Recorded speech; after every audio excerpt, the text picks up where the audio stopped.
Objektivi i Shqipërisë për mbylljen e bisedimeve të pranimit deri në fund të vitit 2027 mbetet i arritshëm, në një përgjigje për interesimin e televizionit publik shqiptar mbi hapat e ardhshëm. Pas miratimit të raportit vlerësimit standardeve të ndërmjetme IBAR, Komisioni Evropian vlerëson se 2027 është kusht vetëm i ruajtjes së ritmit aktual të reformave. Shqipëria ka demonstruar angazhim ndaj reformave kyçe të BE-s, siç dëshmohet nga hapja e të 6 grupeve të negociatave në pak më shumë se një vit. Komisioni konsideron se me kusht ruajtjen e ritmit të reformave, Shqipëria është në rrugën e duhur për të përmbushur objektivin e saj ambicioz të mbylljes së negociatave të pranimit deri në fund të vitit 2027.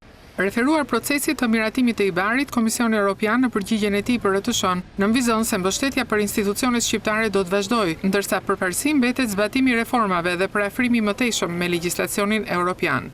Pas përmbushjes nga Shqipëria të standardeve të ndërmjetme, në kapitujt e sundimit të ligjit, vendi tani mund të fillojë mbylljen e kapitujve të negociatave. Ne po punojmë me homologët tanë shqiptar për të mbështetur ata në ofrimin e reformave me cilësi të lartë për të përafruar më tej me legjislacionin e BE-s. Shqipëria hapi në një vit e pak të gjithë grup kapitujt e antarësimit, ndërsa po realizon për herë të parë përputhjen e legjislacionit të vendit me atë evropian përmes inteligjencës artificiale.